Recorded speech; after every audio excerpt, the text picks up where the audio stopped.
Okay, we are now live. Good morning. Hi, Laura.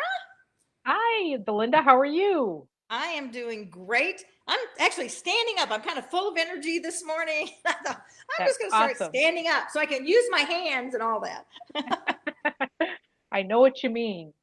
Yeah, I know. It's like, oh, okay. Because when I'm sitting at my desk, it's not quite the same as when I'm standing up. No, I think that's no. why, my very favorite thing to do is to be in a group of live people. Now, you guys, I love you out here and I love our morning show, but I have to say that where I'm most at home is in front of a group where we can have interaction with everybody. And I think there's so much like magic or, I know maybe some of y'all don't like that word, but I think it is. It's like how it happens. And I don't know if we talked about this before, but I think there's this energy that goes out from me into the people we're talking to, and then it all comes back to me because then I feel their energy. And so it's this Right. beautiful exchange of thoughts and energy that's so exciting. So I'm looking forward to the day when we can all be back in the same Yeah. room. It's going to be really great. So good morning, Kathy Weaver. She It- says it's freezing there. Laura, are you freezing? It's let's see, it's 7 degrees. Um, Mm. and I love the little caveat they hear here. I'm waiting for it to tell me what it really feels like. It feels like -2. So yes, I am Oh man, freezing. I hate to I tell you, but I'm I'm so sitting and I have my blanket. I'm so 'Cause it- glad I'm not there. I'm sorry. I I know you are. But you can come out and visit me, I That'd know. be really, I'm serious. It would I'm be so trying to get cool. Kathy to drive. She won't drive in this. Oh, well, the airplanes do work and they do go back and forth. When we went down to Florida, we didn't have any issues at all. It was very It's good. organized. We always fly Southwest. And so even when you're boarding the plane, they have you like 6 feet apart. They have Yep. all these little circles and they only board 10 people at a time. So those of you who are thinking about flying but a little hesitant, they are really doing some things. And the way they clean the planes now, I don't think you have to really worry about that. But I still took my little wipes and then I wiped my tray and my arms, even though they do it in between and all that. And they do those lights. You probably know some about those lights that disinfect. Yep. Um, I've thought about getting. I'm wondering how they're those portable ones. You can get small ones that you can take. Like if you go to a hotel, you can do it in your room if you want to. Yep. No, the airplane, I don't know if you know this, is probably the cleanest, uh, you know, eh, without, without getting into detail, because they filter the air several times during your flight, before your flight. So, Yes, yeah. yeah. And I think actually it's like every couple of minutes the air recycling through those filters or whatever. So Yeah. I'm saying, people get out an airplane, get on an airplane, come see me. Let's see. Karen, good morning. She says, good morning. It's 58 in my house right now. It's like, oh my gosh. That sounds warm, but it's 74 in mine, so that tells you 58 is something. cold. Mine goes Yeah. down to 66 at night, and that's about as cold as I want it to be. Thank you very much. So I get up and then I turn on the furnace just to take the chill off the room. And then I don't nearly need it on most of the rest of the day until about 4 o'clock when the sun goes down. So Yep. aren't y'all really excited to know these details of life? I'm jealous because we actually have talked about moving south one of these days. We're getting close. It's just where, because I'm about finished with this cold thing. Yeah. Yeah, yeah. I hated to leave Kansas. At the time, both my kids had gone. They graduated and they were off in college or working, whatever. And so my husband and I, we thought, well, my dad, let me see, I'm going to backtrack a little bit. My dad lived here in Vegas and he got sick. He had lung cancer. And so we were coming out and spending at least a week, a month, sometimes two with him. And my sister and brother, we alternated.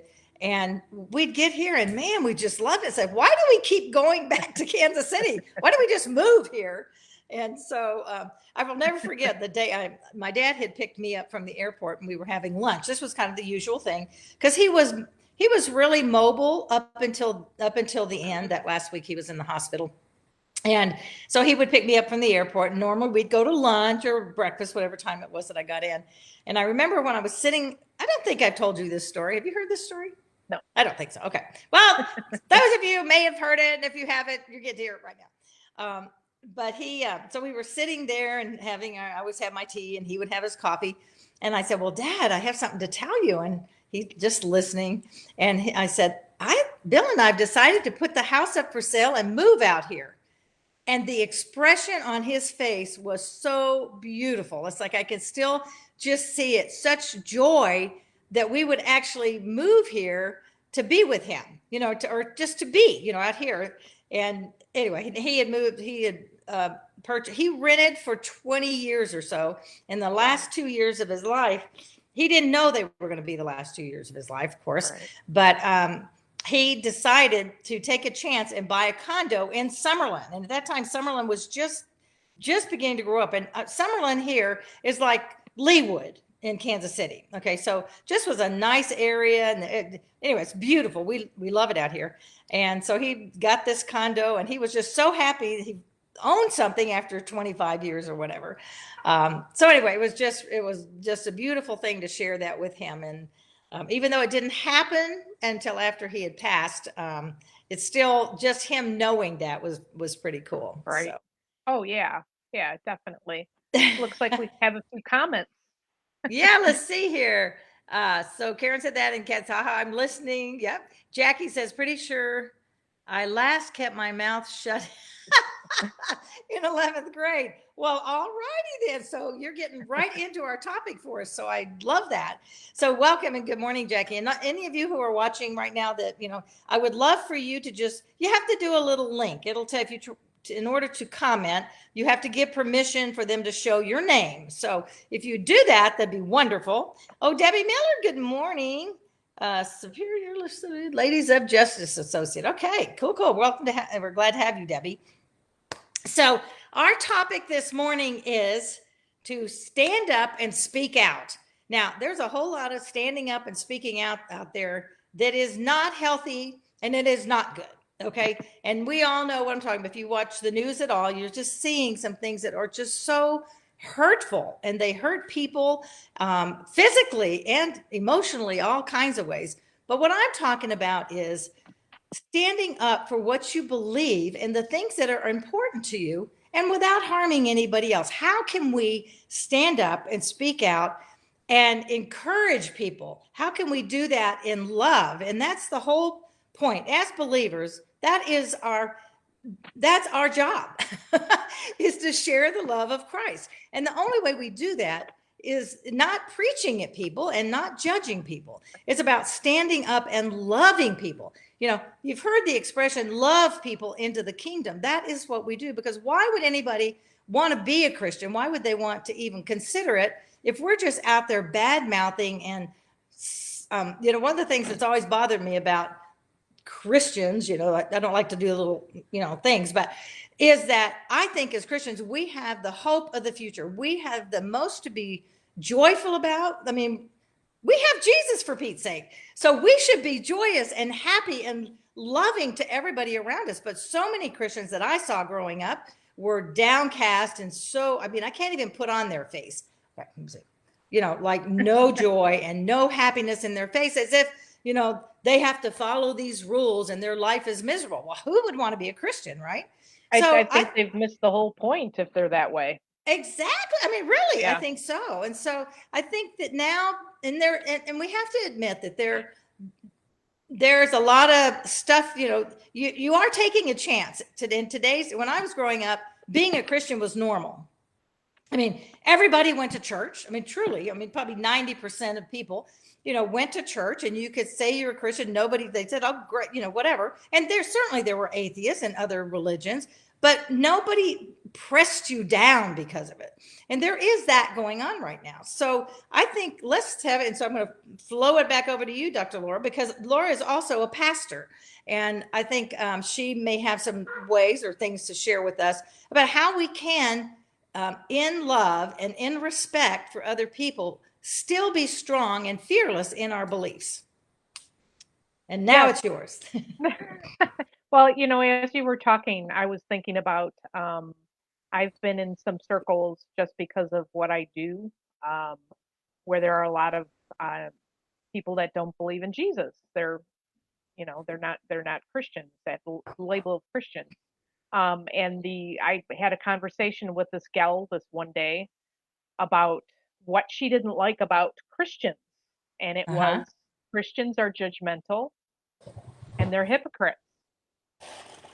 Yeah, And I that was hear that. kind I've of, heard that numerous times. Yeah.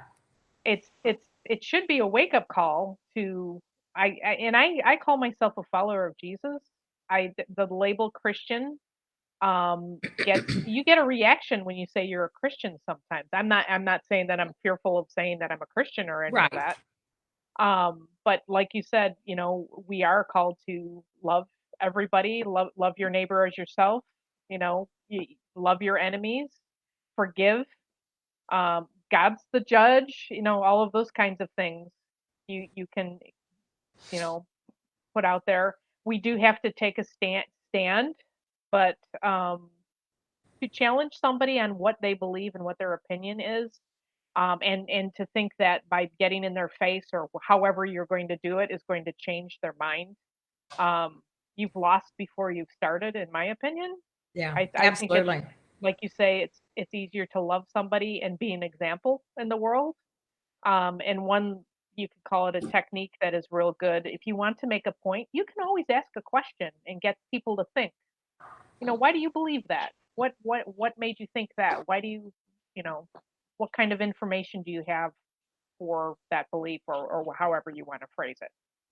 So that's kind of my little intro here to your intro. No, I love that. I think that's a great idea because sometimes, many times people who are not believers, or maybe they'll, well, I used to believe that, but blah, blah, blah. Sometimes there's a lot of hurt. So sometimes they've been so hurt. Again, it doesn't matter which way, physically, emotionally, spiritually, whatever. And oftentimes it does come from the church. I mean, I just hate to say that, but there Right. have been lots of hurt feelings and things. And so people have left the church or these things. And when you ask questions, so I love what you said, because when you ask questions, then you can find out what have they been through, what brought them to that point, and that opens then up the opportunity for you to empathize with them, to meet them at where they are. Because if there's one thing Jesus did, he always met people where they were. He didn't expect them to come up here and be perfect before he would talk with Right. them. I Right. mean, that was one of the big criticisms of the time when he was walking the earth, was that he would have dinner with the sinners, he would Right. have meals. And so I think it's important to meet people where they are. And the only way you can is really by listening. And then it opens the door for you to like, like I said, to empathize with them, and then maybe begin to share that, that you're sorry that they were hurt, but that would certainly be not what Jesus would want for them, or Right. to share the love at that point. I have a phrase, and I don't know if you've used it. Hurt people hurt people. Oh yeah, I have, and Um, I'm glad for the reminder, because that uh, is really true. You yeah, know, it, and I've been hurt many a times in many churches. I'll be honest. It hasn't stopped me from going to church. It hasn't stopped me from getting closer to God. People are imperfect. They're always going to disappoint or let you down. mhm. The hurt part, in my opinion, um, most of the time, really consider the source of where it's coming from. And Right. as believers, we really shouldn't be offended or hurt when you think about it, if we are in the right place with Jesus and God. And like you say, you can be empathetic and love people and try to understand. Mhm. Um, but to take on, if somebody treats you badly, to take that on and let that ruin your day, when 90% of the time the person that hurt you hasn't thought about it after they hurt you. They just move on and you're still spinning and caught in this. And then in my profession with naturopathy, and soul, body, spirit all works together. So you've got this thing in your head that I'm a horrible person or whatever they said to you to make them hurt you. That's Mhm. going to transfer into your body in the form of disease and illness. So, Yeah, yeah. And yeah, I think that's really true. And we do it. And that's one of the frustrating things, that they hurt your feelings or whatever, and they just go along and their day's just fine. And that you, yeah, sulk all day and think yeah, about it, and it makes you feel bad. It's like, okay, so like, let's just get over it, And most of the time, I never forget, there was a time in Mary Kay, and I had gone, we were down at seminar, which is our big thing we would do every year. And a couple of the gals, and most everybody had roommates and stuff. And so this one group were just girls I was really close to. And was really looking forward to spending the time with them and having some kind of one-on-one time, as well as going to the meetings. And as their director, I also wanted them to take part and to go to the certain things. Well, along the way, they sort of just stopped going to the meetings, and they're grown women. Okay. Yeah. So they could do what they want. It was their money, we right? all act like teenagers. Yeah.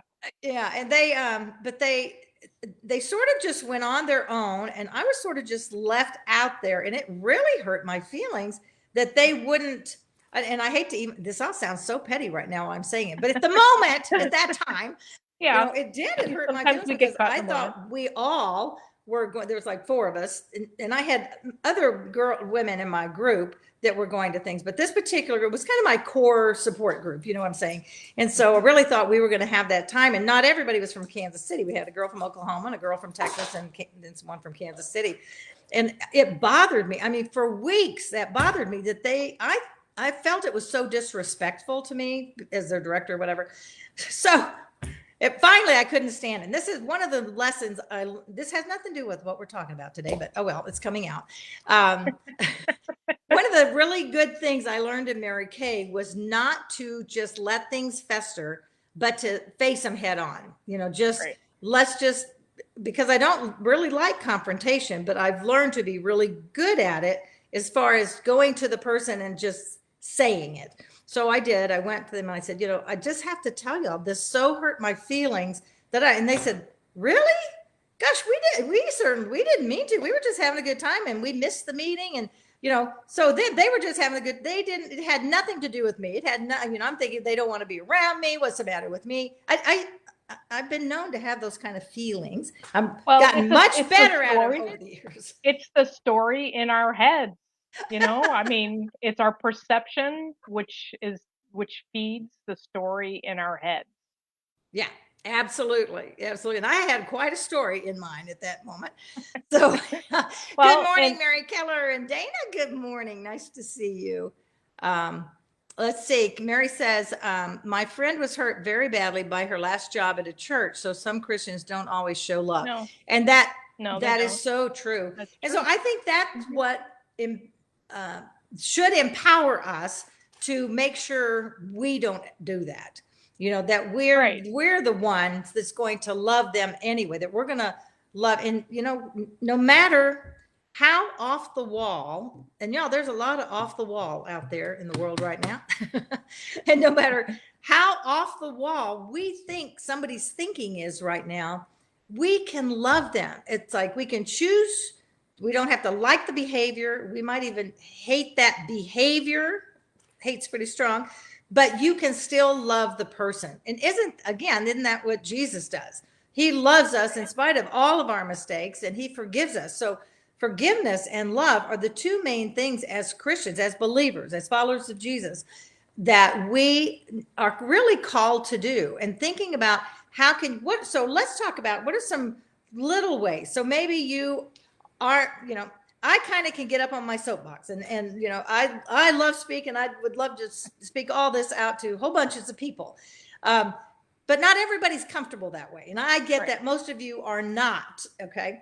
But there are ways that we still can make a difference in our sphere of influence. How can we stand up? How can we speak out for what we believe in a loving, kind way, just as we go about our normal life? So do you have any ideas or thoughts on that, Dr. Laura? Like we've been talking about, being an example. It's just, let's take this platform, Facebook. Don't step in it. And you can take that, whatever it is, could be anything out there in this day and age. Don't step in it. If you were to look at my Facebook page, and I'm just using myself as an example. I today was have a terrific Tuesday, and I posted a picture of a flower, of course, because I can't wait for spring to happen partially. It's counting the days. There's only 37 days, but it's just stuff. I always remain neutral. I will never, um, on a Facebook post, let anybody know that I'm a follower. Um, I may, what, and I'm not saying that to say I'm denying God or any of that, but I'm not going to take a stand. I'm not going to get in anybody's face because I don't want the responsibility of uh, causing somebody else to stumble. Well, Because that way. absolutely. And I think, and that is very scriptural. Scriptural says Yep. that, not to cause Right. anyone else to stumble. Um, but I think, obviously by the life that we live, the things Right. that we do show people what we believe. And I think, so I think the difference, just because we say, or just because I'm saying that we need to take a stand doesn't mean we have to be antagonistic. And I think in Right. our society right now, that's what it takes. That's what people we're think. That's the we're in a cancel connotation. culture. We're in a cancel culture, unfortunately. Yeah. That Yeah. people are overreacting, whatever you believe. People have stories in their heads. They react. Our behavior is a result of what's in our head. And you say one thing, and they shut you down. You know, so examples on a Facebook page. Um, don't pit one person against another. You know, I always try to find the joy or the good out of each and every day, even if it's today Absolutely. I'm thankful. I've got a sign in my kitchen that's above my kitchen table that says today I am thankful, and that's a reminder. Because it could be so much worse. Mhm. We all could have been born in a different country. Absolutely. Let's start there. But we all have our health, whether we have an illness or whatever going on, we're still alive. God still woke us up today for a purpose. Yeah. You So if know, you're here and you're listening to this, you are still alive. So there yeah, is, you're still alive, so and you he's have not, a purpose. Yeah, yeah, and he's not done with us yet. We're constantly a no, work in progress. And right, the more we can open ourselves up to growing and learning, you know, that just makes the journey even better, I think. And so exactly. some of the things that I was thinking of in this regard is um, one of the things I did during Christmas, when I wasn't at too many checkouts. Okay. So it was not like we were all out shopping like we used to. But when I had the Right. opportunity, and even at the grocery store, so if they'd say happy holidays, I'd say Merry Christmas. Because it's not just a blanket holiday, for Pete's sakes, it's Christmas. So that was my way. I let them know in that tiny little moment, and not that it mattered to anybody and anybody paid attention, but for me, it was my way of just letting it out. And say something happens, and people say, "Oh man, you are oh."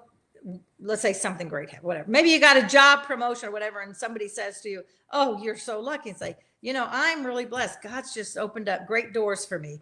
There's things you can just put in your speech. And it really, I think a lot of it comes from being grateful, as you were talking about, thankful, because when we really are thankful for the opportunities that come along, when we're thankful for the people in our lives, I think we want to show that gratitude. And when we can, take the opportunity to say, where does it come from?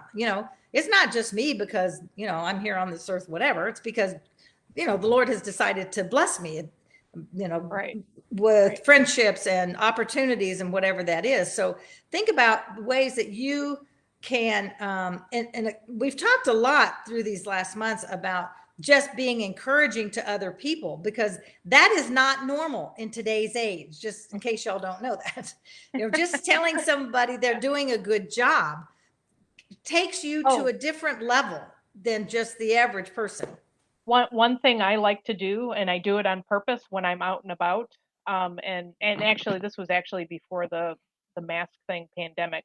Um, I was getting some coffee, as a matter of fact, and the girl behind the counter just didn't look like she was having a good day. She was slamming things around and shit, Oh just yeah, you can tell. cranky.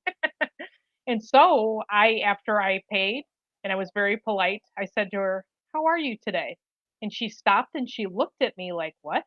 And I said, "How are you? Are you having a good day today?" And she looked at me and she said, "No, I'm not." And then she went told me her story. By the time we were finished, she had a smile on her face and she said, "Thank you." And That's making an impact. And all I did was, how are you today? It's a simple question. And I sincerely mean it. I'm not blowing smoke. I'm just, that's how we can touch people. Mhm. That's how you can touch, even if it's somebody checking you out of the grocery store or whatever. I'm the person, when there's construction, I wave to the guy holding the sign and they look at you like, but I do. I I mean, why know. not? They're like, They're huh? standing out there for 20 hours and 100-degree heat, and I just, yeah, it's just not, I if there's somebody on my tail speeding, I let them go around me. It's just not, there's more to life than being angry. And you Yeah. can, and like you said, making a difference and impacting the world. You can do it in little pieces, showing love and asking a question. That's how Mhm. those are little things that I try to do. I love that because you took the moment and you asked her, and I'm sure when you asked her, you were looking straight at her. Hmm. You just, Yes. I think in many cases, the people who serve us in restaurants or wherever oftentimes feel like they're invisible. Yep. You're just getting your coffee, but you stopped Right. and you looked at her and you asked her the question. She knew you meant it. Yep. So that's awesome. And where are those places that each of us can do that? So whether it's how are you today or Right. um, And who are pulling them we to aside. judge others for what they do? Who are we to judge others for what they do as far as a business or a this or a that and their behaviors? We don't know what's behind that. We don't know their story. No, It's no. that kind of thing. You don't know what they've So, already gone through this morning right. or before they got to work or what Right. their life is like at home, whatever. And that is touching people in such a positive way. Mhm. And that's what I mean when we're talking about standing up and speaking out. Don't hold back. Don't be afraid to be kind. Don't be afraid to, just make that little bit of difference. And we've talked before, a smile, but unfortunately right now smiles you can't really see. But I had an idea. Okay, this is like, so you guys can let me know what you think about this, because we're wearing masks. Okay, it is a fact we have to wear them a lot, right? And so what I've noticed is women in their mask aren't doing much with their, I've heard them say, oh, well, the mask is nice. I don't have to worry about putting on my lipstick or whatever. But they're also not doing anything with their eyes. So I was thinking of doing a Tuesday morning where I actually like put on a mask, and show ways to accentuate your eyes so that at least when you're talking, your eyes can speak for you.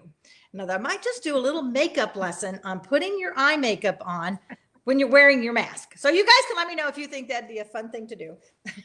So and I might have to do one eye, have it ready, and then do the other eye. A little past Mary Kay makeup lesson. That's funny. And so because just and I think even more so today because of the mask and wearing them, and you can't really smile. Yeah, I've seen a couple of masks that say I'm smiling under this or something like that. And it's like, yeah. Right. But you can do a lot with your eyes when you greet somebody, just and a little acknowledgement really really helps. So we are at the top of the hour. Wow. I know. It's like, It's okay. crazy. I keep thinking It's maybe crazy. 45 minutes would be better, but I don't want to, it's been 3 years at half an hour. Why should we change? Right. Um, so just letting you know that, let's see what this says. Okay. I'm going to do a little thing. Hello. Oh, there. I just want to see if my comment shows up there. Okay, Gabby, quiet. So I think she's Yep. ready for me Yes, to it be. does. There it is. Oh, good. Okay. um, so think about one last thing would you like to share with the group this morning, and then it's going to be time for us to sign off. Um, you know, give people grace. You don't know what they're going through. And more importantly, give yourself some grace too. If you're Mhm. having a bad day. Well, and I was going to say, and actually I just remembered what I was going to say. Um, don't be well, and I'm telling people what to do. Suggestion: apologize. Ah, That will stop a fight, or you know it'll stop the chaos real quick if you apologize and do it sincerely. If you Right. feel you were wrong, a lot of people don't apologize and they're holding the line to whatever is in their head. But yeah, I guess my overall summary would be give others grace, give yourself grace, one day at a time. If it's one step at a time, Hmm. you know, Hmm. Yeah, I think that's great advice. And yes, you are absolutely right. And in that lesson that I learned in Mary Kay about learning to confront things, that is one of the things I realized this often I don't even I'm very intuitive and I can feel things and I know when things aren't right and if there's something, if there's something between someone and I. And I've just realized that if I will just apologize, say, I just so apologize. I'm not sure what I'm not even sure what I did, but obviously I've offended you. So, can we get past this, or can you tell me what it was that I did? And sometimes it's something that I'm so clueless. It's like, oh my gosh, I had no right, idea, right, so being willing to be humble, to humble ourselves, to apologize, and be able to move forward is so much more important than hang on to that linger, because the truth is it doesn't hurt them, it hurts us. So there we go. right. Right. There we go. uh, let's see here. Karen says, if anyone wants to sit in on an Instagram training this morning at 10:30, check out my Facebook page. All right, thanks Karen for that invitation. Sure, I have an Instagram account, but I don't really do too much with it. And but I think that's cool, because if I were going to use it much, I would need some help because I don't really know. And maybe that's why I don't use it too much. So, all righty. Well, it is time for us to sign off. Again, all these things always go to my main platform that I talk about, which is choice.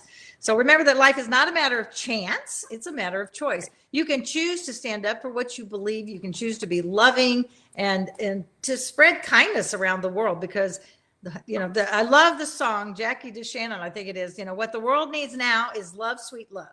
And that is just so true. So we can share the love in big ways and small ways, and just don't be afraid. Don't be afraid. Just go out and stand up for what you believe in a kind manner. Love So is patient, love is kind. there we It's go. in the It sure is. scripture. All right, you guys, go out and make it a fabulous week, because Yep. it is your choice. Bye now. Thanks so Bye-bye. much. I'm gonna go Thank you.